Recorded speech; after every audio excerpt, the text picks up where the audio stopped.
really want someone to name something straight milk. I don't know why. Ever since I've thought of it, I'm like, someone use it. Straight milk. That's straight milk, dog. I think we should just coin that term and be like, dude, you know what that is? Straight milk. That's straight milk. That's better. All right. Just dropping bombs. Knowledge bombs. Truth bombs. Disregard me. Selves bombs. Yo, that's and milk. you're like, yo, you know what that is? Straight milk, dog. That's milk. It's like I'm in the dairy section. Yeah, damn. That's nutritious. That's some whole milk right there. Yeah, vitamin D shit.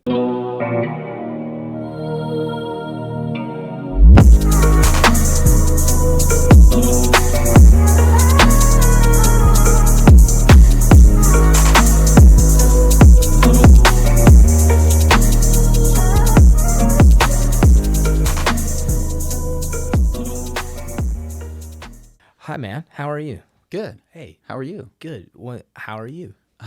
Doing super well. Great. How about thanks. yourself? Oh, super good. How are you? Amazing. Fantastic. Awesome. Thanks. How are you? Good. Good. You are good. We're both good. Even better now. What's up, everybody? Thanks for joining us on 101.5 Smooth Jazz. Dude, I see you have your shirt on. Show the camera there. Yeah. Your fathers. Little. You support fathers? Yeah, I support fathers. The Padres. The Padres. Nome de Santo, de Spiritu Santa, Heilige Geiste. Yeah, I was born in San Diego. My grandpa was he retired from the Navy, so that's where my mom grew up and living on Coronado Island and everything. Yep. And I've actually been there with her, and it's pretty cool because she's like, oh, yeah, that's where I went to school and this and that, you know. We should go back. I could be like, hey, that's where I saw a Marine get a blowjob. Wow. Yeah. Like, I saw a guy fight a guy here. Reminiscing, man. Yeah. But yeah, so it was really cool because, you know, my family's not from Utah, so it's not like you can go see. I mean, I could see where I started when I moved here when I was like 7. It's a way to like honor your heritage a little bit. Yeah, exactly. Right. Just to go to like kind of where it all started. But anyway, yeah, so I was born down there, and then. Did you get that jersey just barely on this trip? No. So we went to the Bay Area. That's where my sister lives up there. We did go to a Giants and A's game, so Battle of the Bay, which was pretty cool because it's like the Giants stadium's here, and then the Oakland stadium's like over here. They're like kitty corner. Like you have to drive by the A stadium to get to the Giants stadium. Isn't that funny? But that's what's cool about that area is like there's just tons of sports. Yeah. There's like too many teams over there, I feel like. Yeah, well, they don't have the Raiders anymore, but That's right. you know, they got the. Didn't Las Vegas buy the Raiders? That's right. Yeah. Yeah, right when I moved The Raiders. Right when I moved from Las Vegas, I was just watching the stadium come up and the whole deal. It was really cool. And what was also really cool. Like over time. Yeah. I thought you were just like rising out of the ground like Moses. Well, yeah, dude, it looks like a freaking giant black spaceship when you approach that's it. not the dome though, right? No. I'm not sure what that's for, but that dome's really cool because it's like just like a light show on it. Yeah, it's like some people are like, it's the signs of the times, it's the mark of the beast, devil. Yeah, but it's just a really cool laser show. But yeah, so excuse me. You know, we talk about my old rebar days, and what was really cool is a guy that I had worked in. His name's Matt. He's a Hawaiian guy. Villatora, I believe his last name is. So he's a really cool dude. He tied rebar with us way back in the day, and he was also really big into like mixed martial arts and specifically jiu-jitsu. And he had his little sons, dude. It was cool. Like these little guys are like just these little fighters and training and stuff all the time. Little tykes. Yeah, little tykes. And to watch them grow up like through social media. One of his sons, they were all like really good wrestlers. They all did really good. But the second oldest one, excuse me, and he's like, you know, sometimes that one sibling just kind of gets the genes. So he's like a whole head taller than his brothers, and I think he's even taller than his dad. But wow, he you know, won the state champion wrestling, and also is like competing in jiu-jitsu tournaments and stuff. So anyway, it was really cool that like that dude, he was just super cool. Like I would go out with him on the town in Las Vegas, and he knew absolutely everybody. He knew every MMA fighter. So it's like we go out somewhere, and then all of a sudden we're hanging out with like, a big wigs. heavyweight champion of the world, So that was really cool, and just a lot of respect to that guy. But it's an interesting story. So he had learned how to get into rebar with us way back in the day because his cousin was working with us, and his cousin showed him his pay stub, and he's like, holy shit, how can I get on? So he worked with us for a few years, and then everything kind of fizzled out with the recession. But anyway, so the guy always had it in his head that he was going to start his own jiu-jitsu gym, family owned, family operated With sort his of thing. tykes. Yeah, and his sons, dude, they're all like the coaches and stuff. It's really cool. So How old are his sons now? They're not tykes no more. no, so they're probably like 22 to 18. Oh, okay. Yeah, something like that. And but yeah, so he had got a job tying rebar again for the Raider Stadium. So As it was being built. And it was also he could just stack up his cash so he can open up the jiu-jitsu gym. Oh, nice. And what was really cool is I'd watch his Instagram stories, and he'd be posting like about the rebar that they would be placing. Yeah. And so I got to kind of like watch that portion Like of the a project. play-by-play. Yeah, play-by-play of that portion of the project, which was really cool coming from just the background there. Yeah. And then he used that experience that he got way back then to then get back into it with a good opportunity to leverage his income to then open up his dream business. So, and they have pretty good social media awareness, stuff like that. So, Nice, dude. really cool, dude.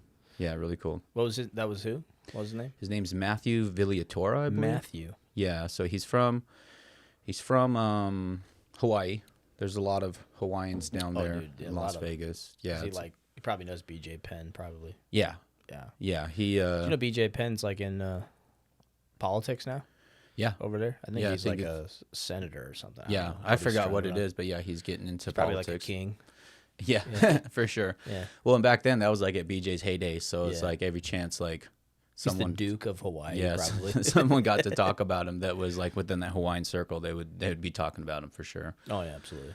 But yeah, we actually, so he knew BJ, and he would go like, he was kind of like connection for whatever people needed in Las Vegas when they'd come in. And so like, he'd get some stuff from me and he'd go hook up BJ, basically. cool. Yeah. That's awesome, dude. But yeah, the Raiders, they went to Vegas, and then you were over there. The Giants, like, so you were in San Fran, though. The San Fran, like, is it really like what people are talking about? Like, you see all these things, and it's like, oh, people are just shitting on the sidewalk. So my wife, she really wanted, so I've been to San Francisco a bunch. And I've been to some more seedy parts of it.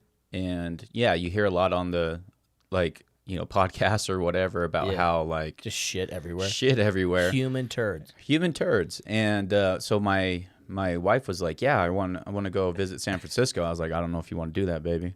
This is what's going on." Like, So you've seen it, though. but yeah, so I saw it last week, and the city was clean. I saw maybe one piece of trash on the ground. Okay. Now I think it's from what I was talking with my sister's roommate about. He's like, "Yeah, it's South San Francisco. That's kind of really seedy. That you might run into. You gotta watch your step, sort of thing." Yeah, But you're, like playing hopscotch around all the shit. yeah, like Foursquare and shit. But That's where it makes sense to me to wear a mask. If it Yeah. was just like smelling like shit all the time, well, it wouldn't really block the smell.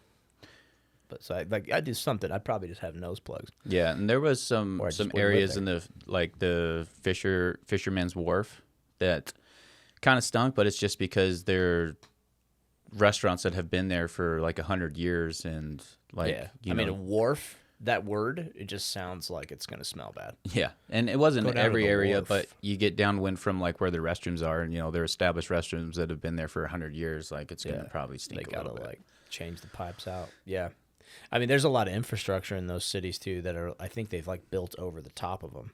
Yeah, well, Like there's like a buried city under there. Is what I don't know if San Francisco's a buried city, but it definitely burned down that's right. like Yeah, 100 years ago or something like that. I think it was like they have some parts of the city that have been like they poured foundations over and like redid it. So there's like you can go underneath it and like explore or whatever. And I'm not Jungle gym. I'm not a historian, but I think that it was due to like a massive earthquake, and then the city caught on fire. Yeah. And what's really interesting is my sister, so she lives in the Santa Cruz Mountains, and it's really cool. So they live super high up, and it's off grid. They have solar panels, generator, like the most Like homesteading kind of? yeah, like the most pristine like spring water that comes out of mountain spring water that comes out of their faucets. So it's literally just a cup to the tap, And just like and it's yeah. just none of the bullshit we have. yeah. But it's really cool. So like they live in the mountains, but it's like they live about 30 minutes from Santa Cruz Beach. Oh, sweet. So you kind of have like the best of both worlds, and that's a big reason why I take the kids out there every year is because you know they can play with their cousins, and you get like some mountain stuff. You get to go down into the beach, but then you can go do like go to games. And I think a lot of people there's like a stigma around California right now because everybody's left, and so everybody's pissed that new people from California are moving into their towns. Like that in St. George, that's the thing. They're like, man, these Californians coming in here, buying up all the houses. Yeah, and so they're all pissed at California because we all see the legislation that they're pushing, and if you have an ounce of conservative in you, you're like, what the fuck are they doing? What the fuck? So there's a lot of weirdos in California, but I think it's like they're consolidated into these big cities.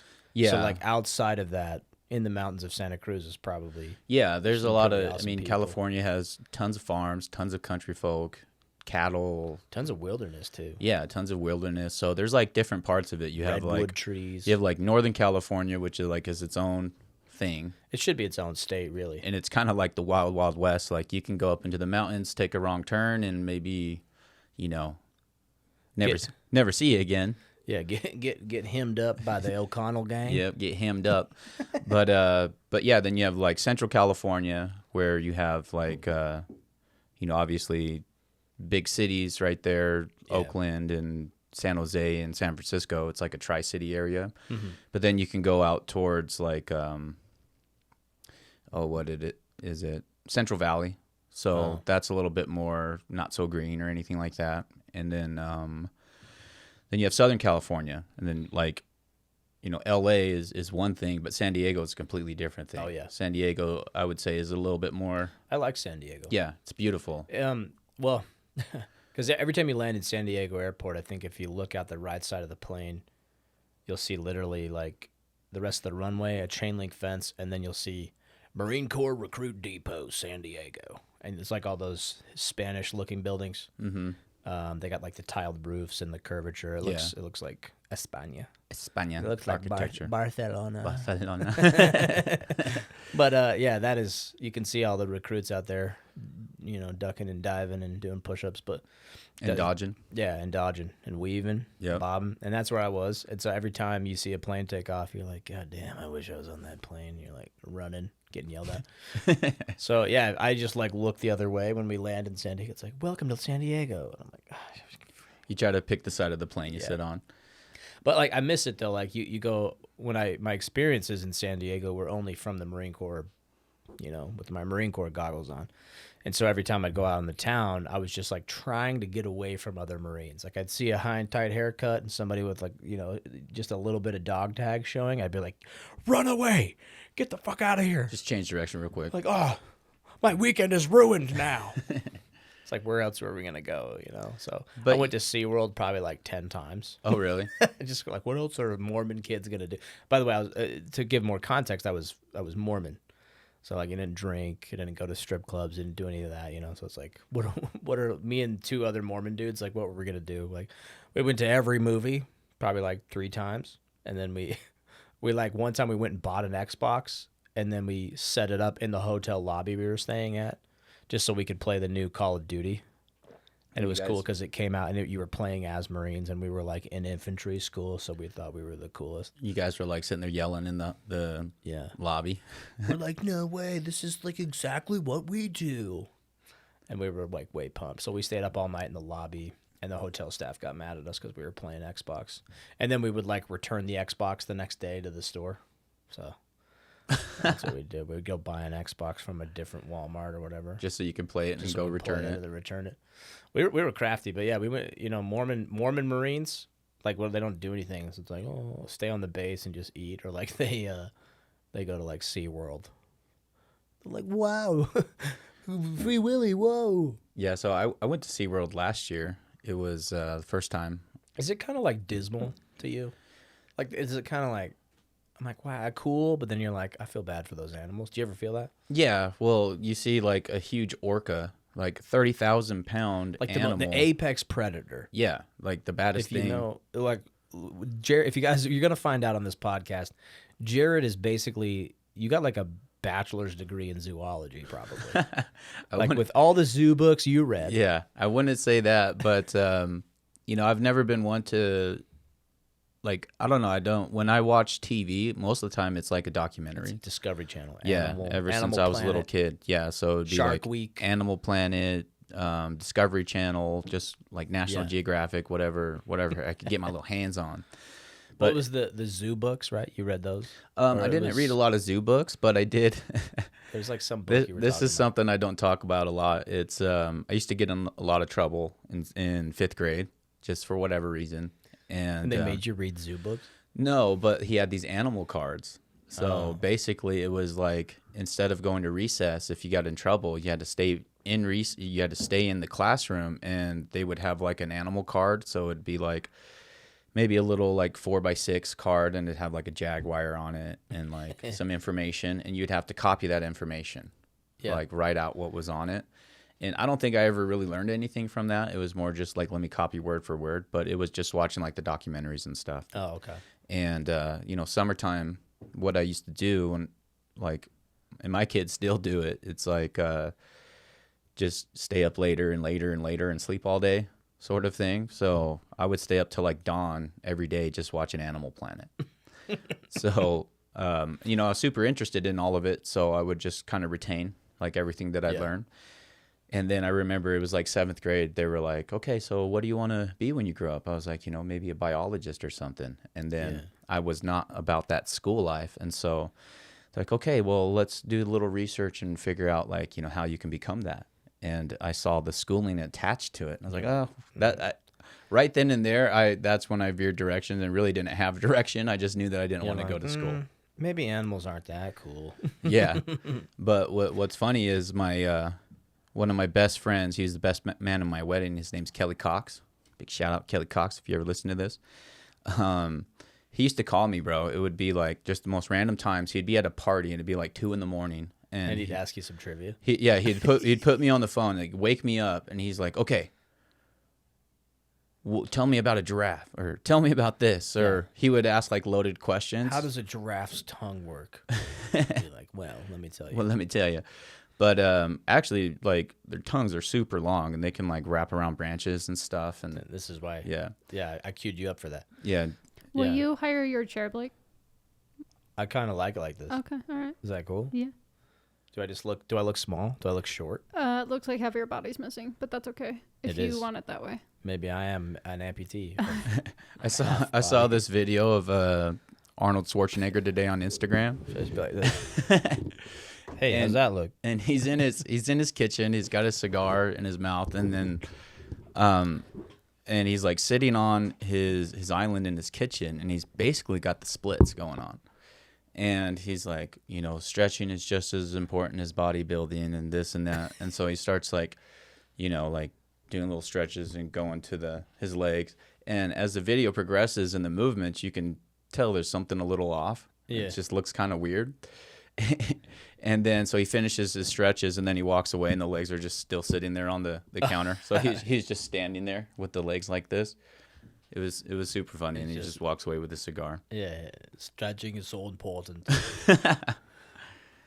But yeah, so he used to call me all the time, and just the most random times, and give me little animal quizzes, and then he'd be like, "Yeah, see, I told you." Yeah, he's like his party trick was to call you. Yeah. Tell us about a zebra.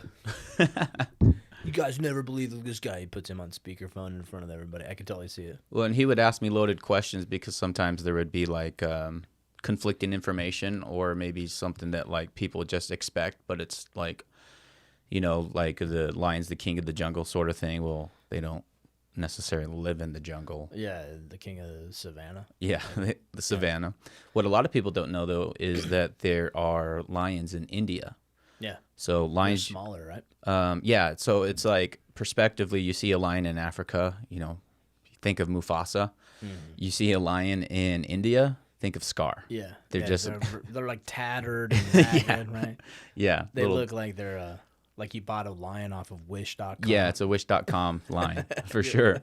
But yeah, they used to range all across, basically, up into Europe. Europe, they had African cave or European cave lions, but then they ranged all across like the Middle East too, into Asia. That's yeah. so cool. I love that kind of stuff. And so yeah, it's just the last little pocket of lions down there, and I think part of the reason why they look so scraggly is probably because there's just not a very deep gene pool. Yeah. So, but yeah, there's tons of videos of like kind of like the American South. Yeah, pretty much. Alabama. Gene pools, Yeah, think dwindling. think Kentucky, think Appalachia, Yeah, Appalachia. Appalachia. But yeah, and then there's just like a lot of videos where like a lot of them they hunt in like communities, and, like cattle in communities and stuff. So they're kind of like coyotes. Yeah, so you'll see there's like a bunch of videos. You'll see like lions just kind of like kind of a dingy little village or whatever, and just at nighttime lions doing their patrol through the neighborhoods and stuff. Just checking out. Yeah. Who left their chickens out? Yeah. So they literally are like coyotes then at that point, where they're just they're like merging with society. I would say like the leopard's more like a coyote, because leopards still range across parts of the Middle East. They still range all across Asia, obviously Africa. But they, dude, they're all up in cities and like they're snatching dogs. Like that's their thing. Like people have their dogs sleep on like their front porch or whatever. Should this just be a zoology podcast? It could. It very well could. We could. There's so many animals to talk about. But yeah, Alex Hall. Oh yeah. So she actually, cause she's like this like businesswoman, been on like board of directors, COO, like all these executive positions in like Vivint and everywhere else, and a couple companies that she started. But she went to school to be a marine biologist. No kidding. Yeah. That's kind of what Mal was planning on doing. She wanted It's gonna train them dolphins. Yeah, she loves dolphins. Like you want to see, like, imagine the most excited kid on Christmas. That's Mal whenever she sees a dolphin. When we got married in Belize and like one jumped out of the water and she was like, Everyone was seeing them, and my eyesight's so bad, I started getting frustrated. Yeah. Everyone's like, they're there, and I'm like, the fuck? Right there. yeah, she was so excited, but then it turned into anger when she realized that she might miss it again. Like, have you ever swam with dolphins, Mal? Oh hell yeah! I'll pay for that all day. But Yeah. have you swam with them? Yeah. Oh, sweet. Mm-hmm. Yeah, I don't. When they're in tanks, I'm like, this is lackluster. I want it to be magical, like I'm in the ocean and they come out of nowhere. Yeah. I'm like, oh. like her sister lives on Oahu right now, and every August, September, we should probably just go in a couple weeks, Mal, so we can go make that, because that's coming up. But like the dolphins come in, like part of their breeding grounds, I guess, every year. They come to a part right where her sister lives, and so her sister like swims with dolphins like every day for like 2 weeks. Yeah, it's called Waimea Bay. Yeah, Come into Waimea Waimea Bay. Bay. And did the dolphins hang out. like come up and engage with you and stuff? Or they're just kind of. If you go swim out to them, like they're swimming all around you. Yeah, they're not like trained to come up and Say let what's them up. touch you and stuff. But Yeah. they'll like play with you and do all sorts of stuff. Yeah, when I swam with dolphins in Cancun. Was it Isla de Mujeres or something? Something about the woman. Yeah, Island of the Women or something. Yeah. That was right by where we were with JKR. Yeah, so we were south of there, so it wasn't quite as close. But yeah, you can see it off in the Yeah, distance. you could like charter Isla a boat. Mujeres or something. Isle of the Woman. But yeah, so you can swim with dolphins there, and it's still in the ocean, but they have them like in just kind of big pens, pen areas. It's like a sanctuary for them, I think, right? So they're still wild dolphins, but they like come in. No, I think that they live there. They live there. But honestly, dude, these things, they can jump so high off of nothing. They could just literally be sitting there, do a little swoop in the water. Next thing you know, they're like 8 feet in the air, just and like walking. So they have like these little, these little boardwalks. Yeah. As you like kind of navigate to get to like the area that you're in, and dude, they're just like jumping right by you, and like literally, they're coming out of the water like 6 inches from the boardwalk, just like you're like, holy shit. But yeah, so we went and swam with them in there, and they came up. 2 of them came up under my feet. They have you like lay on your stomach and your arms out, and like your feet kind of I forgot how you put your feet, like kind of down, like your knees towards your toes towards your knees, and they come up and just put like the end of their mouth, because their blowholes, like they don't have nostrils. That's like the nose over time moved up here. But they can make like tons of sound. All the sounds they make is from their blowhole. But anyway, they come and put like the end of their muzzle or whatever it is on your feet, and then literally like you just stand up, and like there was like, I don't know, maybe you're like riding them like Poseidon. Yeah, like maybe up to my ankles in water, and just like hands up in the air like this, and just like with holding a like is Triton. Yeah, pretty much. I almost said pitchfork, but yeah. But yeah, it was just super cool, man, because all of a sudden you're just like standing in the water and you're moving like 20 miles per hour, and you got these two dolphins underneath you. Like you're water skiing. Yeah, and then just the picture of my face, like, I don't know, I haven't seen that look on my face since I was probably a kid, because it's just like complete enjoyment. Yeah. You know? There's something too, like they do like dolphin assisted birth. Have you heard about that? No.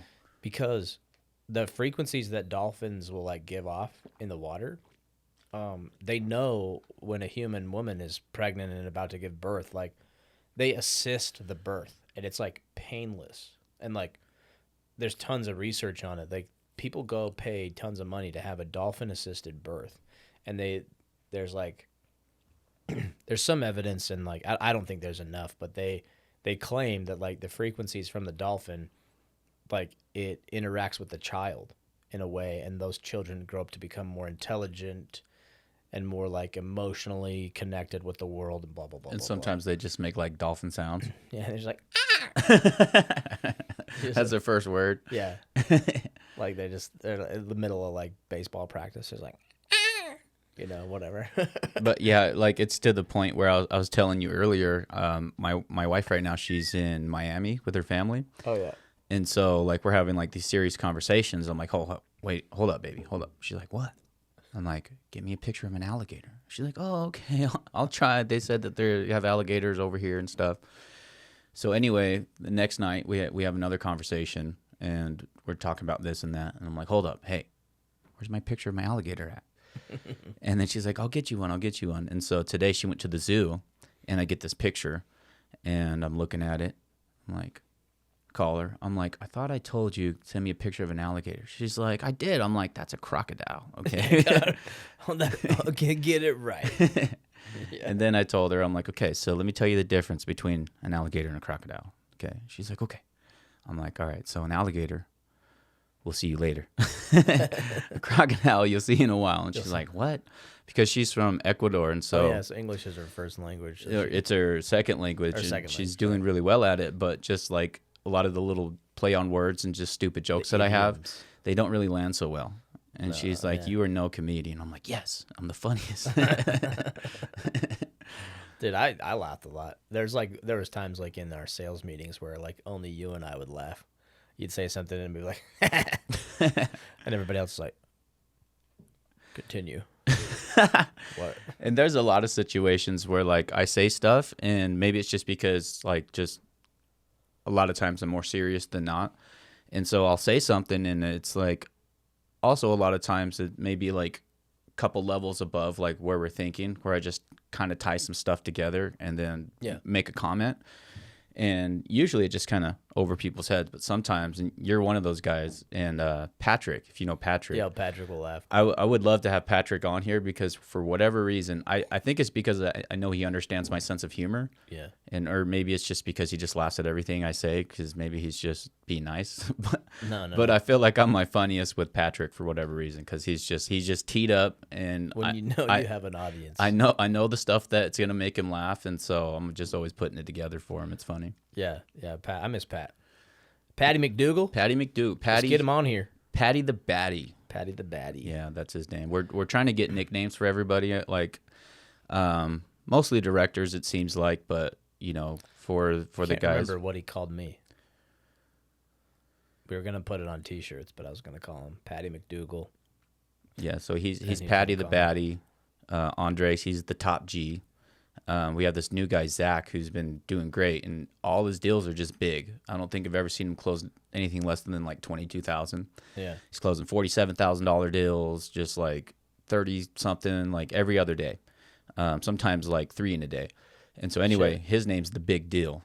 The Big Deal. Yeah. And then Ben, I don't know if you so Ben, he's just, I mean, he does $400,000 like on a bad month. Like he's just super good, Just super rolls smooth. in there with slick backed hair and some New Balance on. Bro, the dad shoes all day. Dad shoes. And then he gets out, smokes a cigarette. Yeah, bro, he's smoking like his little cigarette looking things. But yeah, and we call him the Wolf. The Wolf. The Wolf. So every time he's closing deals, we've got like a bunch of wolf emojis and What do stuff you guys on call there. Drake? Big Daddy Drake. Big Daddy. Big Daddy Drake. Daddy Drake.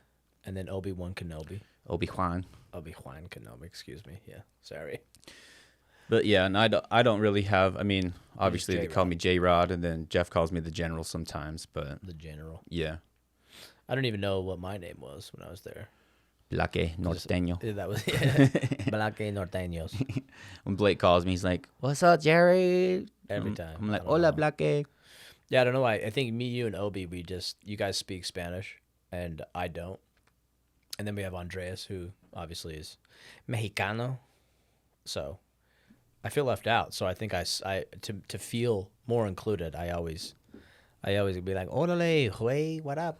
When we went to the all side thing, they were looking for Blake's little like check-in folder, and he put it under. Norteños. Yeah, they're like, we can't find They're like it. Norton.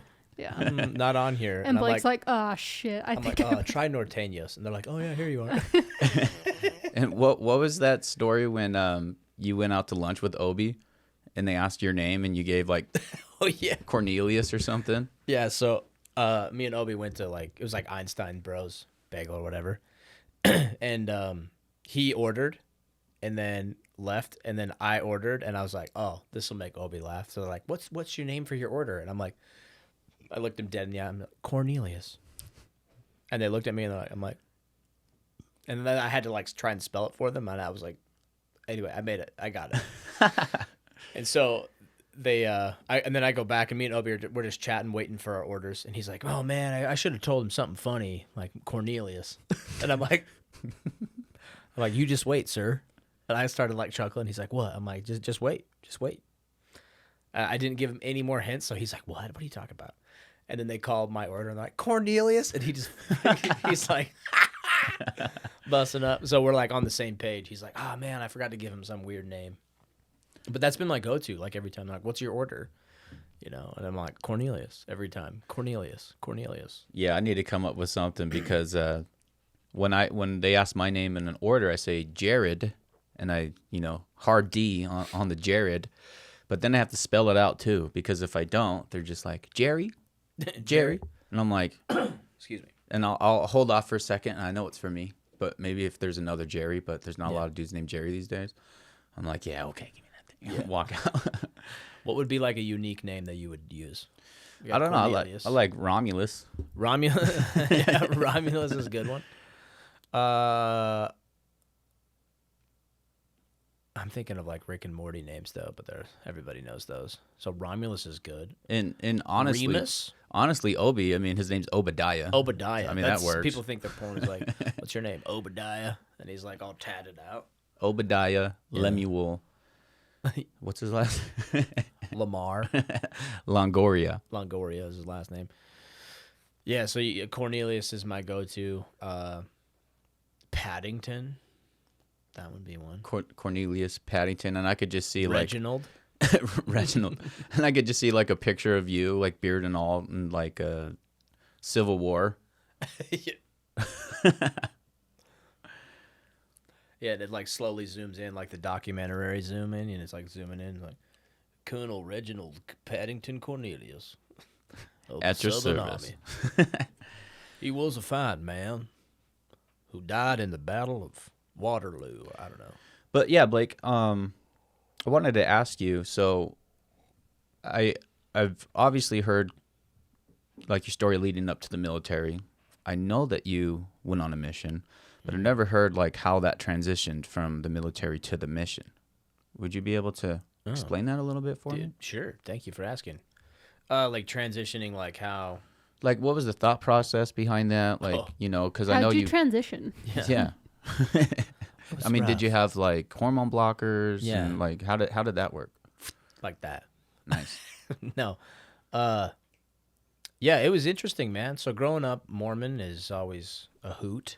And a holler. Yeah, and you know, this is not anybody listens to this. I have nothing derogatory to say against the religion itself or the gospel beliefs that people believe.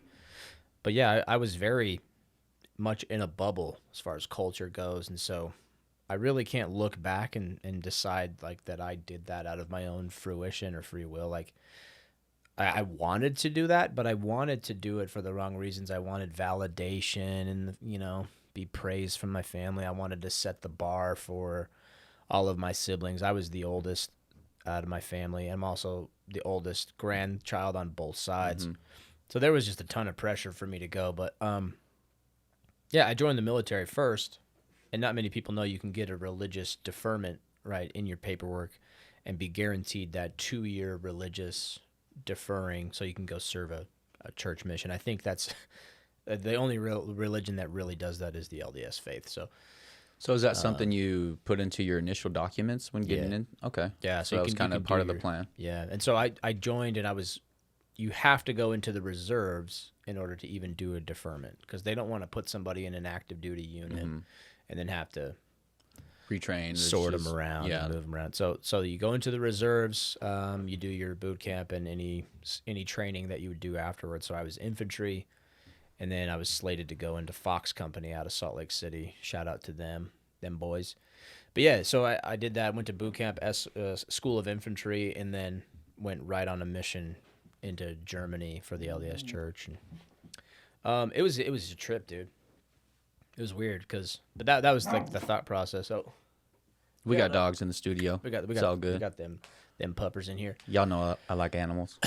yeah. These are the live specimens. We have a white wolf in here too. We do. Let's see if we can get him over here. Mites, come here, bud. Oh, he's all lazy. He's out. He's zonked. But yeah, it was kind of a weird transition, man. It was like going from like a Mormon culture. Like I knew what swear words were. Obviously, you go to high school anywhere, you're gonna learn how the birds and the bees work, and you're gonna learn all these swear words and stuff. But going into the Marine Corps,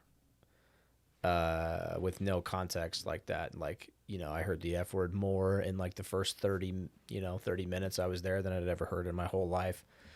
And then leaving that environment, being like a trained infantry killer. Nobody does it better than the Marine Corps, by the way. Just a bunch of brainwashed killers, bro. Like it's joyful. It's a great thing. Like they're psychos. Like they train you to be a sociopath and like enjoy it, and like you have a good time, and like everything you do, you say kill. You know, they give the group commands like put your boots on, kill. You know, put your blouse on, kill. March in a line, kill. Run over here, kill. Wipe your ass. Kill. Yeah, wipe your ass, kill. Kill that toilet paper. Exactly. You kill everything. And then you just sit there and shoot at silhouette targets all day that look like humans and stuff. So keep going with your story, but I think at some point you should tell the story of the Christian rock group. Oh, okay.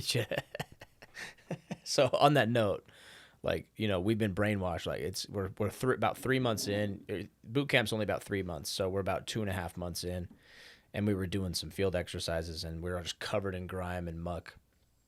And this is in San Diego on Camp Pendleton. There's like a chapel out there. And they have like a dedicated area of the base that's used for like boot camp, and then they bus you back to the depot and stuff. So anyway, we're there, and all these recruits were just smelly, dirty, and they like just start cramming us into this chapel. We're like, what's going on? We have no idea. Like we just got off the bus, and they're like, get in there, be respectful. We're like, okay, it is. We're like, aye, sir.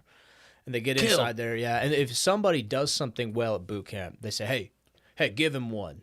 Like if you got the right answer, I'd be like, when was the Marine Corps formed? And you'd be like, 1775. Like 1 year prior to the Constitution, 1775. And I'd be like, correct. Give him one. And then everybody in the class, all the other Marine recruits, we go, kill. Like super loud, right? Mm-hmm. So they pile us in, and it's like all of our whole Bravo company. So I don't know how many platoons there were. So there's probably like 200 Marines in this place, maybe a little less. And we're packed into this chapel. We smell like ass. We're dirty. We're filthy. And we're like recruits. So we're like brainwashed as shit. Just like, and this Christian, like this Christian rock group, like dance group or whatever, they were there doing charity, and they wanted to like lift the morale and inspire the troops, right?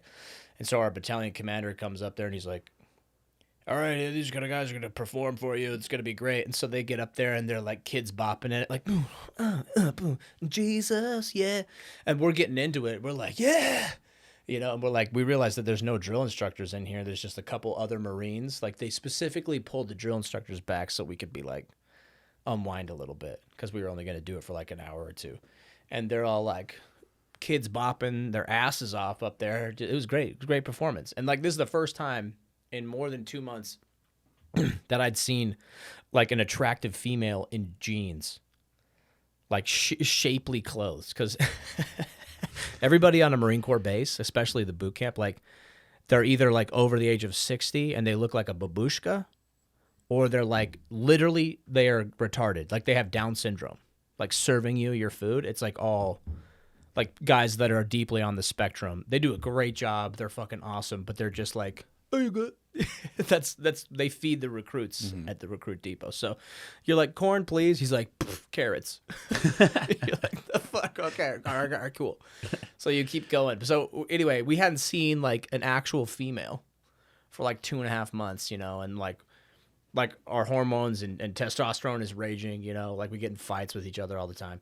And so we're like losing our fucking minds, dude. We're like, yeah, like people are getting into it. We're feeling loose, and we're like, this is fun, man. Yeah. We're like remembering what it's like to be a human. And then they like end their routine, and they're like about to do one more. And our commander comes back out, and he's like, Bravo Company, give them one. And these are Christian kids. And like 200 Marines, we all just stand up and we're like, kill, like as loud as possible. And these Christian kids are like, and they all just froze like, oh, like there was a huge disconnect. Like they didn't understand that like little boot camp microculture. And then the battalion commander's like, all right, okay. I know he was the chaplain, sorry, but he's like, okay, we're gonna try that again. We're gonna redo that, but this time when I say give him one, everyone's gonna say like peace on earth, you know, to be more in line with the Christianity. And so, and the kids are like, oh yeah, they're all scared shitless. And then they're like, they just go off. He's like, all right, give him one, and we're like, peace. It was like the most flat, like, no. So, yeah, we were so pumped though. We just all just like screamed at the top of our lungs, just. And our battalion commander was like, okay, their psychopath is showing a little bit. So he's like, tries to bring it back to peace and love. And we're not having it. We're like, no, I'm not saying peace. I'm not saying love. I came here to see that. I'm going to marry that girl in her skinny jeans. You know, like we were so desensitized, but it was fucking hilarious. Yeah, that it kind of reminds me of like, when you're saying like, hey, obviously there's not a lot of women walking around the base during that, and if they are, they're, you know, military women. But well, not even then. They keep military women out. So it was literally like babushkas or Down syndrome. So when back in my iron worker days, you know, we'd be on these huge job sites. I mean, just like a couple acres sometimes, and it's all dirt and everything, and you're just around just like kind of roughneck dudes all day. Yeah. You know, you're all dirty and greasy and grimy and down in holes and, you know, in the sun all day. Working. Yeah. And I mean, it's predominantly, you know, just males on the job. Just a bunch of swinging dicks. But every once in a while, there would be like, you know, a lady that would have to come on the job site for some reason or another. Like a OSHA lady or just whatever it was. Yeah. And dude, it would be like, you could smell them downwind. It'd be like you'd catch a whiff, like look perfume? Up. Yeah, and you look up 100 yards away, you see a lady standing there like, oh, shit. Like it's like a monkey carnal thing, dude. Totally. Yeah. And dude, it culminated in like this one time we were like working downtown just off of East Flamingo, we were doing an addition to this bridge down there. And it was crazy, man. Like, you know, they have the underground communities and stuff in Las Vegas. Yeah. And we'd have to go underneath that bridge to go do work and stuff. And we'd go down there and like have our sledge in our hand or something because there's like active people living down there. Yeah. And they were cool. They never even acknowledged us, but you'd like go walk by the tents and see like some feet just like sticking out or whatever. And so we would go do our work, but you know, anything we needed to do, we just did as fast as we could, and we'd get back up to, you know, surface level. It's a little sketchy, dude. But with it being so close to downtown, there was, you know, ladies of the night walking around. And dude, we would be like at the water cooler, and they would like surround our wall. They'd be like at our water cooler. Hey boys, what you doing? Yeah, and then it was like this one particularly good-looking one was walking by, and I was the one that started, and I was just like, "Ow!" And I didn't know any better, you know. I was like 20, and then we literally had 30 guys, and they just all like erupted, and I was like, "Okay, that's probably the last time I'm gonna start." Start something. I didn't know what I was doing with that. Yeah, but like that's what it is, you know. It's like just a bunch of dudes, you know, some Feeding white off that guys, some energy. Hispanic guys, and we're just like, you know, 10 hours into the day, and then pretty girl walks by, and it's just like, Yes. it was the largest cat calling I'd ever seen in my life, man. and I felt bad because I was the one who started it. That and- same energy was what was happening in that chapel with, you know, 200 recruits that hadn't seen a female that's like their age, you know, an eligible female for, you know, 2.5 months. And we've basically been broken down and built up into these killing machines. And so they're like, give them one. And they're like, yeah, Jesus, kill. And they're like, ah. and she was everybody's dream wife after that for like the next week, I bet. Oh, yeah. Oh, well, there was like 5 of them on the stage. It was like, you know, 12. And they had this like, I remember, this is all coming back to me now, but they had this like, the girls like did a routine, and it's like nothing provocative. They're just a Christian group. And so they go up there and they're like singing and dancing. It's like High School Musical shit. And then, and then the boys came up and it was like, boo. And the girls come up and like, yeah. It's so funny.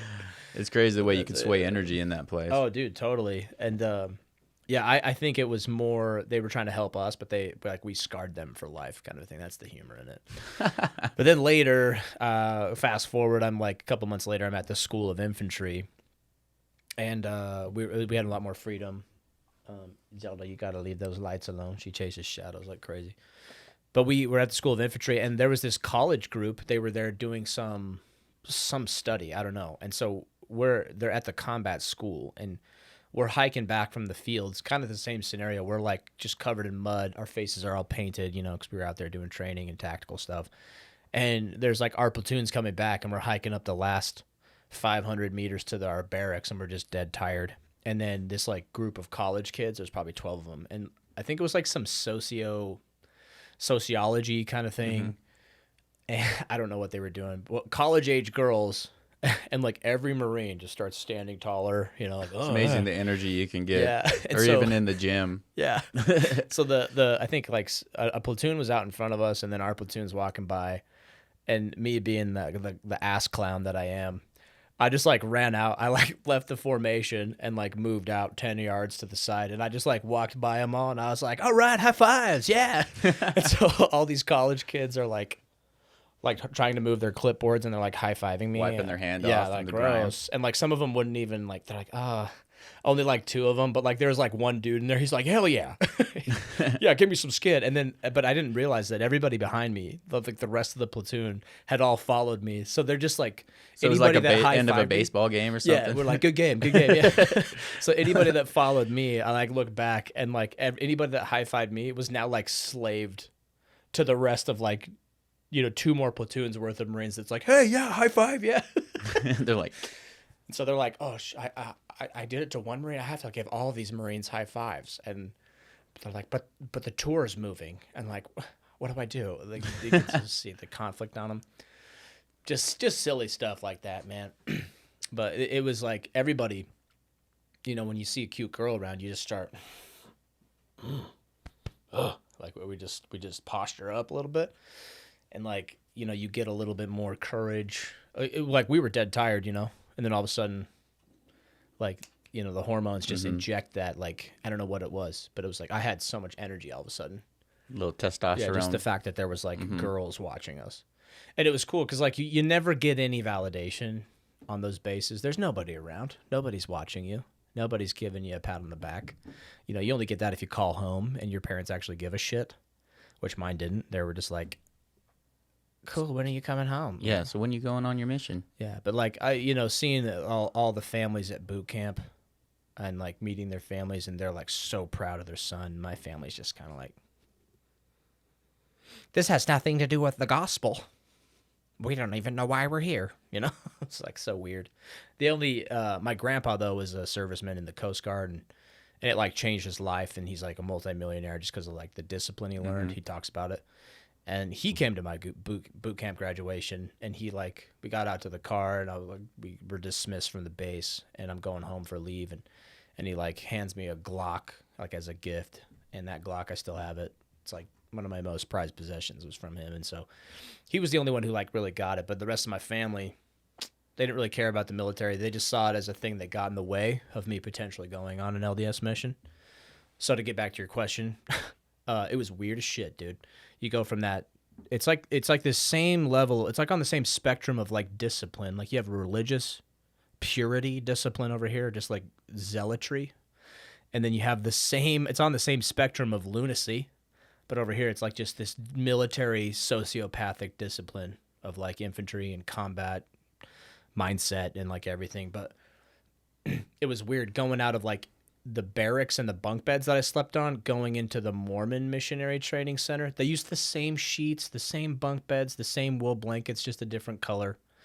So there was nights where I'd wake up as a missionary and I'd be like, oh shit, when's Reveille? And they're going to blow that trumpet any moment now, and I'm going to have to jump out of bed. And I'm like, or I'm already making a plan. I'm like, okay, I got to get my boots on first, and then I got to get... And then it hits you. And then I'm like, and then I hear my mission companion, his fat ass, like, snore or something. And I'm like, okay. So then I'm like, oh my gosh, like I'm in Provo at the Missionary Training Center. Like, this is weird.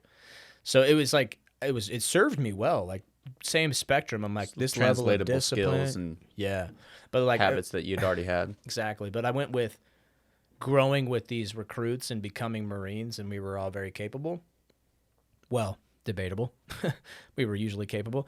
And then I went to the MTC, and it's like these 19-year-old dudes my age, my peers, they looked like they acted like children to me.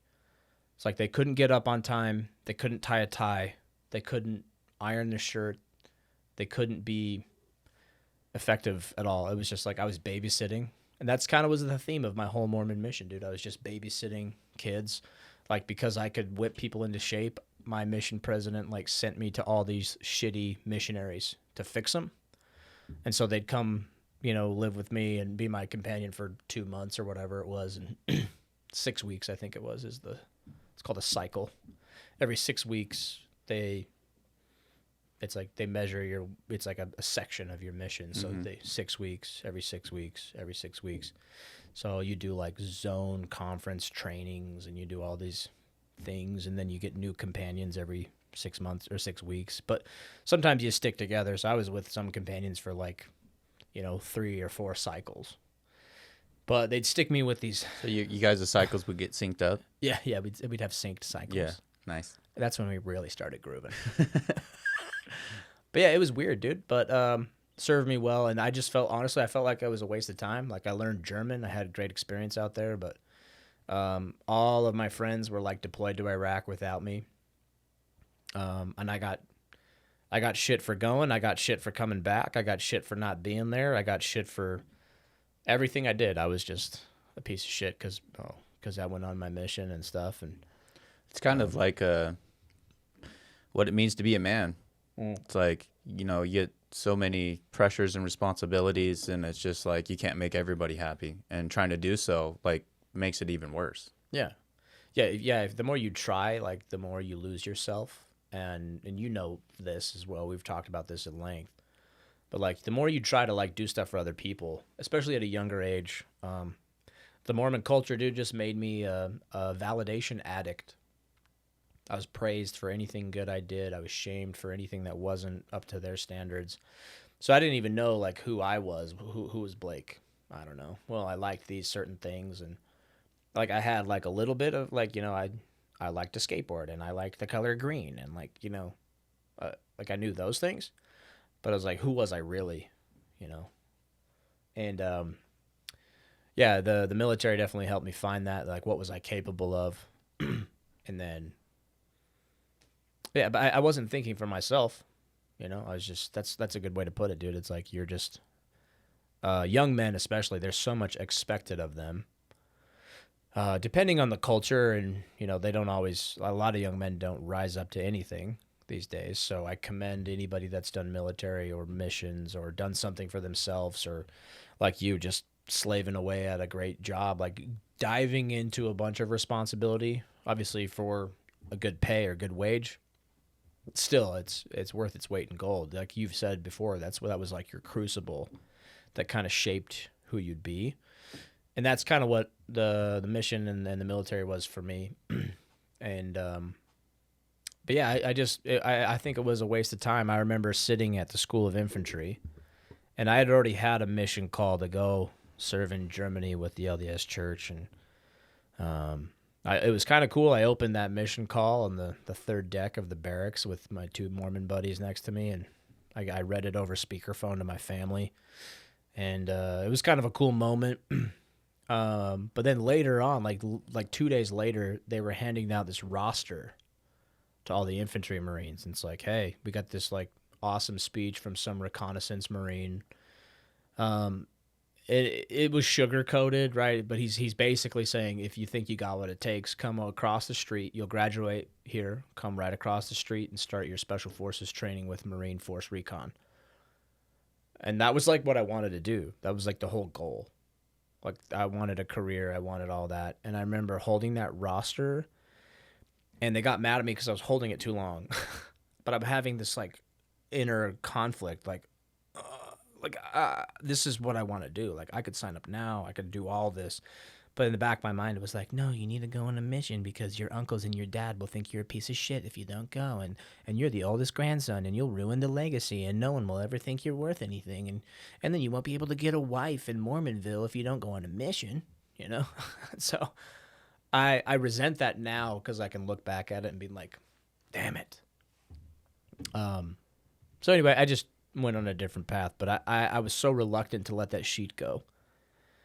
And they had to Yeah, because I knew that's where I could find pieces of myself that I could never find anywhere else. And I passed it up.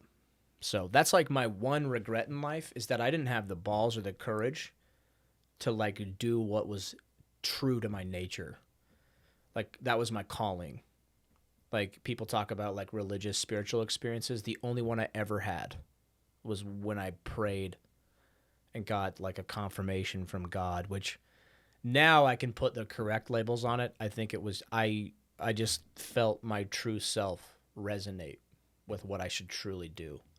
And you holding on to that roster, that was still holding on to that. Yeah. There was still a possibility. Yeah. And you reluctantly let it go. And you knew once that left your hand, the decision had been made.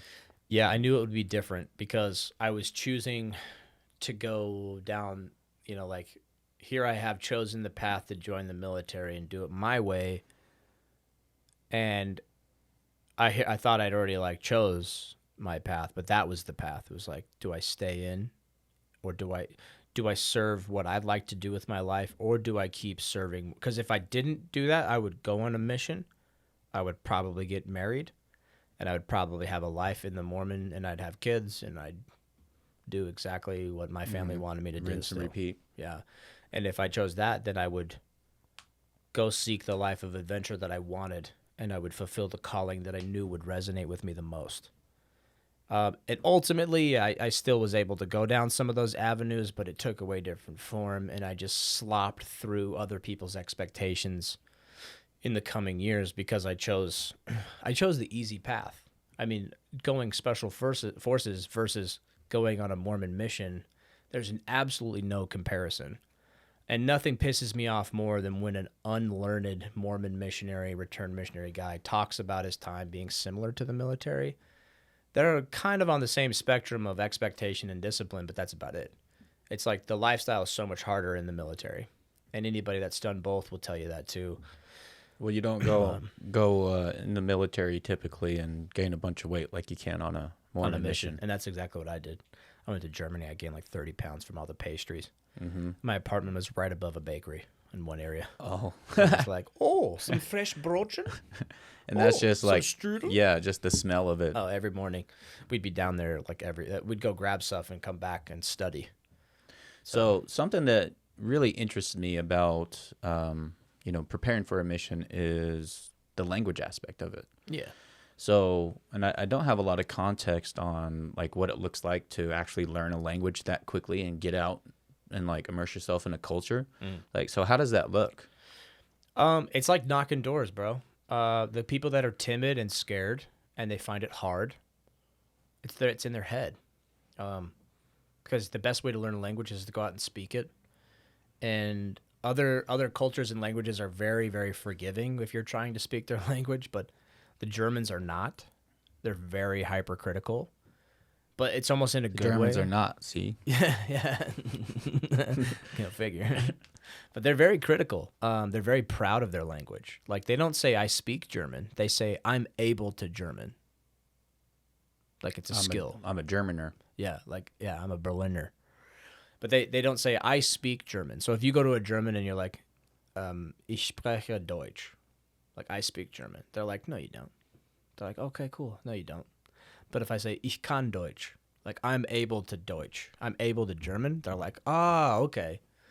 That's how you say it correctly. And so, you don't speak it, you do it. Exactly. So you go try to speak German to a German. I'm like brand new into the country, and they're very excited that you're speaking English. Some of them aren't, but they'll correct you. They're like, oh no, it's actually said this way. And you're like, okay, but did you understand what I said? Because I need to catch that train. They're like, no, but before you go, it's actually said this way, and like you put your verb in the wrong spot, and so I'm correcting you. You're like, okay, cool, but like, is that the train I need to catch? He's like, but yeah, but you need to understand. Like they're so proud of their language, which I love, and so a lot of people like they just have this problem. They're like, oh, I can't do it. It's like, just go knock. The more you knock doors, or the more you do your sales pitch, right? It's the same thing. The more you speak, memorize to internalize. Yeah. And so everybody was all worried. I never felt that worry. I don't know. I've never felt this like, will I be able to do this? I've always been like, of course I'll be able to do this. Now, will I perform well enough to be relied on? That's what stresses me out. So like, are my skills up to par? Not yet, but they will be. But if there's like, we need to rely on Blake, that's what makes me stressed. I'm like, oh shit, are my skills up? But if nobody's like relying on me, I'm like, there's no, I'll have the skills, right? I'll get it done, right? I've never like doubted myself in any way. That's a big motivator for me, is just people relying on me. Oh, it's huge, dude. And it was interesting. I went to 10X GrowthCon in Las Vegas this year, and Tom Brady was a guest speaker. And a lot of people, and he even said it himself, a lot of people expect me to be this, like, obviously I am competitive, but like the only thing I care about is winning. Win. And, as evidence as, see him throw tablets on the sideline, But he's like, it's, of course I want to win and I'm competitive, but like my biggest motivating factors is I don't want to let my players down. I don't want to, or my teammates down. I don't want to let my coaches down. I don't want to let my family down. Yeah. Like those are my biggest, like people are relying on me, and that's my biggest motivator.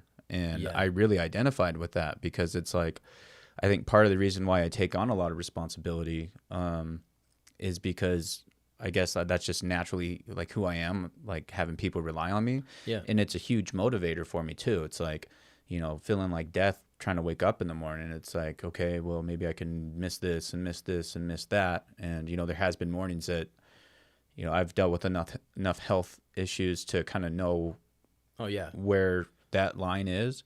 And, but yeah, there's also those times where you can feel like that, but you got it in you. And it's like, okay, well, if I miss this, then I don't have the opportunity to like, communicate this with my team, or make sure that everybody's lined out or whatever it is. And like people are relying on me. So just get up. It's like these invisible hands that just pull me up, because, it's not just like I'm on my own island and it doesn't matter if I'm there or not. Like, no, it freaking matters. And there's going to be people that can make it happen without me there. But me being like the kind of the orchestrator of how everything works. And Yeah, you're the point of friction. yeah, it's like that's what the difference is. And if I don't show up, then, then also what happens is like, you're not there, someone else is filling in. Now your spot is kind of getting eroded, so that's a big part of everything in life. Like first and foremost, you just got to show up.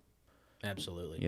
Regardless of how you feel. And, there are points of diminishing returns where maybe you do need that rest, but a lot of people get that confused. I think it's something like David Goggins says is 40% rule. It's like, a lot of people only go to like 40% of what they're actually capable of.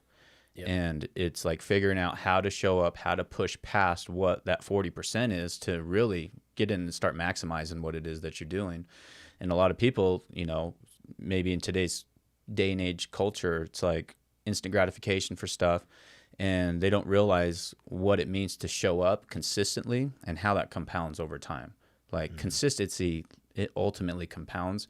The more you show up, I mean, that's the biggest part. You just got to be there, and with that comes tons of opportunities because maybe someone's more talented than you or whatever it is. But if they're not there, guess what? You get the opportunity. Exactly, dude. That's very well said. And like, there's a big difference too. Like Tom Brady was saying that, but like, I think in my younger years, I wanted to be relied on by my family in the wrong ways. Like I wasn't showing up for myself. I wasn't protecting my identity or doing the things that I love and pursuing the avenues that I wanted to pursue. And so it only matters if you're on that track, if you're doing something that's in line with your goals and your vision and who you want to become and everything, that's when it's very, very important that you're reliable to yourself and reliable to everybody else. But if you're on someone else's dream, if you're on someone else's thing that you don't align with, then it's not going to really matter. And so because I wasn't showing up for myself, I was living how other people wanted me to live. Like I was horribly unreliable. Like I was not reliable at all. Like I could not be relied on. And I was just letting everybody down because I was just not being me, not being myself at all. And I was trying to be what they wanted me to be. And it was like failing. Yeah. So like I couldn't hold certain jobs. I was all over the place. I wasn't a good enough like Mormon husband. Like I just was never good enough. And I was miserable. Because I was lying to that stuff, it takes chunks of you, man. It does. To like, because I've learned throughout life, I mean, you have to draw the line of like who you are and things that you won't negotiate with. Like these are my standards. These are the standards for myself. Yeah. And the more you let people cross that line, it's like you give a little chunk of yourself every time. And what happens is you do that enough, then you become a version of yourself that you're not happy with and nobody else is happy with, and it's just like all for what? You hate it. Yeah, all for what? Yeah, so everybody else will follow suit. Yeah. Because you hate yourself, everybody else will hate you. And I mean, I was 33 years old by the time I learned that lesson. Same. I started learning that lesson 26, 27, 28, and then I realized like this is like my life. I think it comes with you start taking accountability for your own identity. Like, who am I? Am I the type of person that gets up early? No, I'm not. That's okay to not be. I am, actually. I like getting up early. But you can start, like, piecing this together. Am I the type of person that, like, goes to the gym every day and, like, screams when he does lifting? No, I'm not that guy. But, like, what other ways are you consistent to yourself? I'm the type of guy that will wake up early and journal and, like, read something and, like, I like to nourish my intellect a lot. So, like, I can show up for myself in those ways. But if I try to, like, force myself into something that I'm not, like, I'm not really being honest with myself. And I can, like, definitely work my way into some better habits, and do those things. But yeah, always. Yeah, you start piecing together, like, who am I? And it's like, it's okay to be you, right? And to play to those strengths. Because I was just lying to myself about a lot of things. Hey. Can we take a little break? Yeah, let's do it. Cool. Welcome back. How was your pee? It was good. It's like sometimes you hold it so long, it's almost like you catch a second wind, and it's like you go twice. It's like kind of peters out, but then it's like fills back up, and then you got a whole nother one. It was like Austin Powers, man. Yeah, my foot's all like going up as I'm going. Yeah, that's funny. But basically, to kind of put a pin in that conversation, is like, and you've seen firsthand, like I'm very aggressive about protecting who I am, and make sure I'm showing up for myself in certain ways. And so when people are like, well, why aren't you more like this guy or more like this? And, and that's why certain people we've worked with were encouraging you to like fire me or whatever, right? It's like, because I'm just like, if I'm not me at the end of the day, like I'm not effective, right? I'm like, I get miserable, I get down, that's not my superpower, right? It's like if I'm being me, my true genuine self, and I'm showing up for myself and I'm showing up for the people around me, I might rub a lot of people wrong because I'm not what their version of me should be. And I don't know, I defend that like a mama bear now. I'm like, nope. Like, no, I know I'm going to turn down this position because I know I would fail at that. Like, I'm not even going to like entertain the idea because that's just not me. That doesn't mean I'm not open to growth and growing, but it's like, it would be a disservice to you first and foremost. And then, if you can't do a full commitment on something, then what's the point? Exactly. It's like, I could do this if you're okay with me blundering through this for the next little bit. Because it's really not in my wheelhouse, and that's okay. And so that's when I think becoming a man is like when you fully understand that in our society, because we don't chase a lion down and kill a lion, or we don't I don't know, survive the rite of passage. Yeah, there's no rite of passage anymore. So it's like, to me, that's when I can take full accountability for who I am and understand that, and then like live it. I think is becoming a man, and with no regrets or quarters, or I'm not trying to be something I'm not. So yeah, it's like why even just set myself up to disappoint people? It's like it's okay to say like no, or turn something down, or leave a career and go find something that's better suited for you.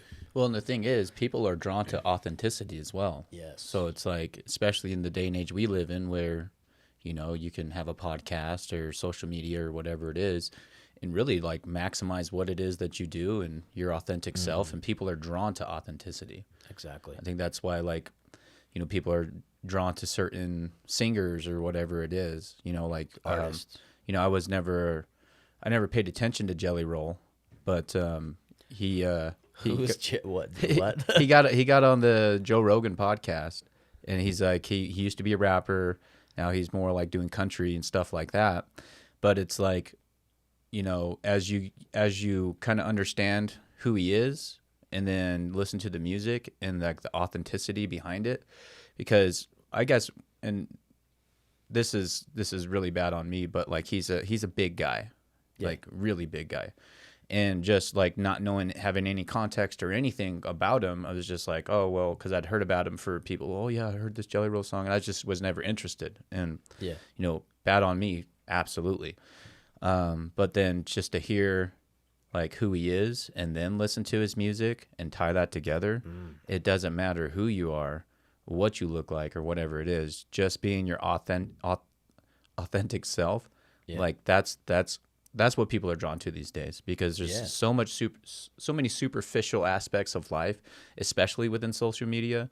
And I guess that's a big part of like why I wanted to pursue. I mean, I've wanted to have a podcast for over 5 years. I have notes on like shows the structure of shows I'd put together, lists of guests and topics, all sorts of stuff. Yeah. But it was never, I don't feel like it was something I wanted to do to like really like express who I am. It was more just like express some interests in things, like maybe with health or whatever it was. Sure. But over time, I've gotten so serious with like my career and everything, and really wanted to try to find myself again and like be my authentic self, and really like put that together and expose, if I can, you got to be diversified in the ways that you bring in your opportunities. And if I'm just one track JKR Windows, that's a disservice to me, because that's a part of me that is a huge part of that, but it's not all of me. Yes. And to be able to, get into a situation where I can start focusing on being my authentic self and then also sharing that with the world. And I'm not like, maybe in conversations or things like, I'll talk about myself, put myself on a pedestal or whatever. I'm trying to do less of that over time as I, figure out what it means to be like a real leader, But at the same time, like just becoming myself, the best version of myself, my authentic self, and then exposing that to the world. It's just another way that I can generate opportunities, I guess, because I don't necessarily want all the attention or anything like that. I'm not one that posts a lot or anything like this, but at the same time, to develop my authentic self and also, maybe make an impact on people as well, because there's a lot that I've been through, a lot of money. Yeah, a lot that I can pull from. So it's like, let me get kind of the nerves out of the way, or just like the things that, I don't necessarily want all this social media attention. It's like, yeah, but put that all aside, develop myself and who I am, expose that to the world, and, who knows what comes of it. Yeah. So I think we just figured out what direction we're going to take this podcast. So if I'm gathering right, over the years, you wanted a podcast for different reasons, but now the true reason you want to do a podcast is to kind of be your most authentic self in a documented fashion. If you can go in a public sphere or put yourself out there in the public like you do with a podcast, and you can still maintain your authenticity, that's a victory, right? Mm-hmm. And then a byproduct of you being your most authentic self, if it helps people, even better. Thirdly, if it's successful in any other way, even better, right? But your main goal, if what I'm gathering, you can correct me if I'm wrong here, but it sounds like your main goal with this podcast is to have an outlet for your own authenticity. Because sometimes in your work and sometimes in your career or your other passions, like you can kind of get lost. Maybe that's not your full, true authentic self, right? That's what you're kind of implying with. Exactly. Like, there's the husband version of me, there's the father version of me, there's the professional version of me. Mm-hmm. And these things, they take a lot. They take all your time and energy. They take all my time and energy. And after I'm, fulfilling all of these things that I've agreed to, what's left? Not a lot, So it's like, well, let me at least put some focus on who I am. And because what's going to happen is, the better I can like define who I am, what I'm about, and kind of fill my tank a little bit, that's going to make these things better as well. Yeah, it amplifies everything. It amplifies everything. Dude, okay. This is awesome because you and I, we have a pilot episode, by the way. It's going to be available on audio version, it's about 2 hours. We just went off the chain smoking some cigars. There's going to be about 25 minutes video that you could watch on YouTube, so just look for the pilot episode. But this is technically our first legitimate podcast that we're doing. And I've been kind of, as we've discussed, I think we've been missing a direction, and you just nailed it on the head. If you're cool with that, I think that should be our thing. This is an outlet for us to be our most authentic self, to fucking goof off when we want, get serious when we want, talk about zoology. Talking about you don't like zoology? You don't like Tracy animals, Morgan? bro? Tracy Morgan. But no, I love that shit. So I'm fully on board. Like that resonates with me more than anything we've discussed. I don't know if you feel the same. I do. Absolutely. Cool. So yeah, we can name it something cheesy like My Authentic Self. We'll put it in cursive and beige. Yeah, and then we'll get like pictures and put them on the walls, and maybe that'll be like, you know, the blessed thing. Yeah. Hashtag blessed. Live, love, laugh. Authentically. No, I do that. You just hit it on the nail, man. That's what I think the mission of this podcast should be, is to find our most authentic selves and be able to express that to the world authentically. Because if you can do that, that's pretty good. Because you and I, we both act a little different on camera. I think we've done it with Jefferson's podcast. We've done it on other podcasts. We kind of we speak, or we're hesitant with our words and stuff. Well, like you do in a sales meeting. You know, Yeah. you kind of put your best foot forward, which I think is okay. But if we can lax that a little bit and really explore some other areas of ourselves, I think, yeah, that's a great way to go, bro. That's it. We just nailed it. We knew we'd figure it out. We just had to just start it. We'll call it authenticity and me. Let's riff some shit. What do you think? And who's authenticity? Am I it? And then you're me? You're authentic, and I'm just me. No, what would you name it? What would be a name? I don't know, man. Original. Just be Basic podcast. Basic bitches. I really want someone to name something straight milk. I don't know why. Ever since I've thought of it, I'm like, someone use it. Straight milk. That's straight milk. Dog. I think we should just coin that term and be like, dude, you know what that is? straight milk. That's straight milk. That's better. All right. Just never dropping mind. bombs, knowledge bombs, truth bombs, Disregard me. sales bombs. Yo, that's and milk. you're like, yo, you know what that is? Straight milk, dog. That's milk. It's like I'm in the dairy section. Yeah, damn. That's nutritious. That's some whole milk right there. Yeah, vitamin D shit. Yeah. It's like something's like, that was all right. That's like skim milk. Man, that's like almond milk, dog. You're Yeah. way off with that one. You coming at me with some homogenized milk? You talking pasteurized? Pasteurized. We're talking raw, straight from the udder. Straight milk. Straight milk. Straight from the I like udder. it. That's milk. That's from Straight the milk. source. That's the most authentic milk you can get. Straight milk from the udder. And then, like, after you drop a bomb, you take a sip of your coffee, and you got, like, all the froth right here. Just hear a cow mooing. Straight milk right there. It's like with Bradley, whenever it's he's got, it's like, I love that. it's like, yeah. Straight from the udder. all right, dog, this one's coming straight from the udders. I like that, Mal. We're going to take that. Straight milk. I like it. That's straight Where did that milk. come from? That's just something funny that you just... I was on a run the other day, and I'm like, I giggled to myself while I was running. I don't know. hi, Straight bud. milk podcast. Hi, Blitz. My dog is giving me his hand. And, just like milk, our podcast does a body good. Does a body good. That's right. It's nutritious. Makes your bones strong. Gives you a good gut biome. And, it If it's not it helps with pasteurized. osteoporosis. You know what I'm Yeah. saying? Yep. And it goes great with Cheerios. That's right. And basically any dessert. Did everything. Were you a milk drinker growing up? I drank more water. My sisters were the milk drinkers. Really? Yeah. I've never Interesting. loved to drink tons of milk. I lived with my dad a little bit when I was a senior in high school, and we'd have a glass of milk with dinner every night. Yeah. It was awesome. His girlfriend at the time, she'd cook for us every night. And it was like the first time in my life where I had like a home cooked meal consistently, and like you knew it was coming, so you like get excited for it. And yeah, it was again the first time in my life where I had like consistent home cooked meals. Dude, and there's it was, something it was about- beautiful. Yeah. I got to give my mom credit. I talk shit on my parents all the time for lots of good reasons and for some that aren't good.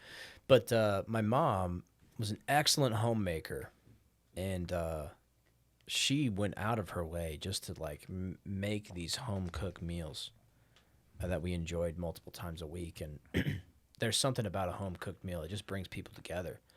And I think the narrative today is like, it's told women to go pursue these careers, which I think is still admirable. Like women can go find. Yeah, there's some of the best professionals that I've met have been women. Yeah, and they're pro, they're great, super intellectual. Like, but I feel like there's a lot of pressure for them to go do that, and now they're like in competition with men, rather than like doing what's like. There's also this art form of like being a homemaker that's like gone, and like, it's like looked down upon to like to run and operate a home is a lot more. That's where people live and gather. It's where values are expressed. It's where people are educated in how to act and behave. And a mother is so crucial for that. And so I've been kind of realizing, I'm like, that's missing in society. And I had that with a mom, and it was awesome. But yeah, a home cooked meal was killer, dude. And so when you were there, like, where were your home cooked meals mostly? So, it was basically just her serving us up and us watching TV while we, ate a plate of whatever with a big glass of milk. Sure. And then this one time, at band camp.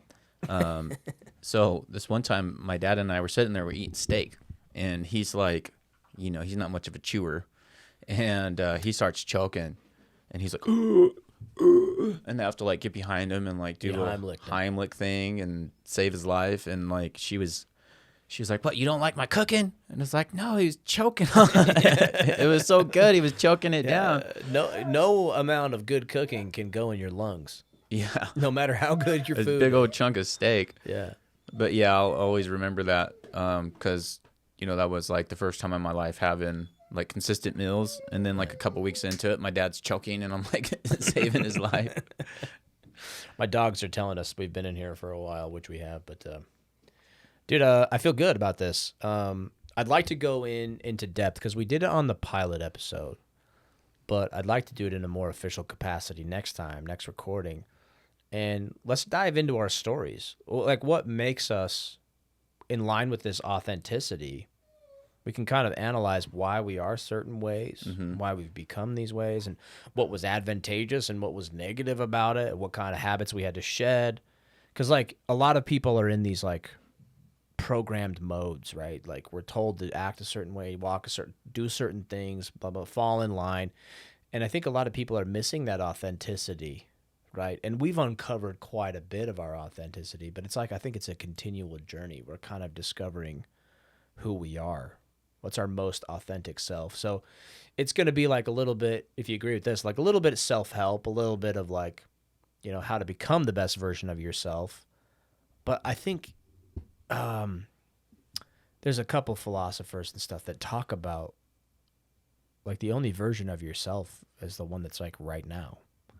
And I think if we can help each other like uncover that, like get into your story, what makes Jared Everett, and then talk about that, it might help some other people out too. Yeah. So if you're okay with that, I think next episode we just dive into your backstory. Yeah, absolutely. Like fully. And I almost think it could be like a multiple part episode.